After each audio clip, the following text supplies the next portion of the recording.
Hello everyone और welcome to my channel.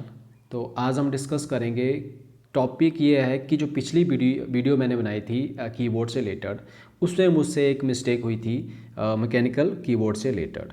तो उसमें क्या हुआ था, मैंने बोल दिया था कि आप मैकेनिकल कीबोर्ड यूज़ नहीं कर सकते। मुझे वहाँ बोलना था कि जो वायरलेस कीबोर्ड हैं वो आप यूज़ नहीं कर सकते हैं, ठीक है। तो वहाँ पे मेरी मिस्टेक हुई थी, तो उसको मैं गलती मानता हूँ, इसलिए मैंने ये पर्टिकुलर वीडियो यहाँ पे बनाई है ताकि कन्फ्यूज़न ना रहे स्टूडेंट्स में। और वहाँ पे स्टूडेंट भी वहाँ पे मैसेज करते हैं, तो वहाँ बोल रहे हैं स्टूडेंट कि आप मिस इन्फॉर्मेशन दे रहे हो, मिस गाइड कर रहे हो अगर आपको पता नहीं है।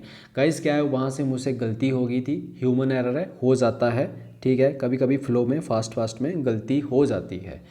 तो इसलिए मैं भी नहीं चाहता हूँ, मेरी हर एक वीडियो ये रहती है, जो मेरा पर्सनल एक्सपीरियंस रहता है मैं आपके साथ शेयर करता हूँ। मैं कोई भी मिस गाइड या मिस इन्फॉर्मेशन आप लोगों को नहीं देता हूँ, ठीक है।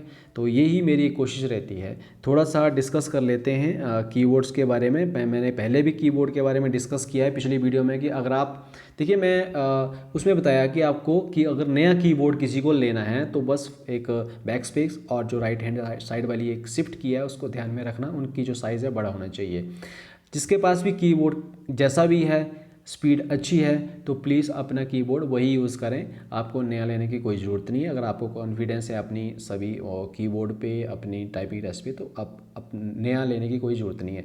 मैं तो उनके लिए बताया जो कि नया लेना चाहते हैं कीबोर्ड, ठीक है, उनके लिए मैं भी ये सुजेशंस बताए हैं।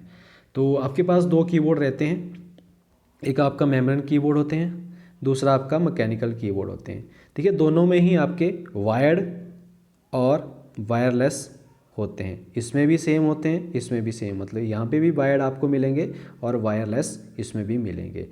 तो मैं यहाँ पे कोई भी सजेस्ट नहीं करूँगा कि आप कौन सा कीबोर्ड यूज़ करें। जो आपको कीबोर्ड यूज़ करना है, देखिए इसमें भी वायर वाला होता है, इसमें भी होता है, जो आपको अच्छा लगता है वो प्लीज़ अपना आप खुद चूज़ करके कीबोर्ड यूज़ कर सकते हैं। बस कमीशन का यही है कि आपका जो यूएसबी पोर्ट वाले कीबोर्ड, मतलब वायर वाला कीबोर्ड आपका होना चाहिए, ये एक मैंडेटरी है, ठीक है।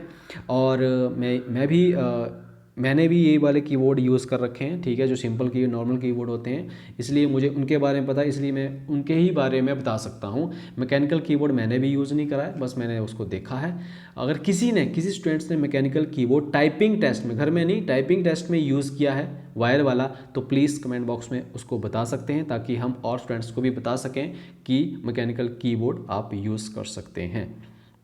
तो बस गाइज़ यही था आज का टॉपिक, ज़्यादा नहीं था, बस मैं अपनी जो गलती थी मेरी पिछली वीडियो में उसको ही यहाँ पे ठीक करना यहाँ पे चाहता था। तो ठीक है गाइज़, मिलता हूँ नेक्स्ट वीडियो में, तब तक के लिए बाय बाय, टेक केयर।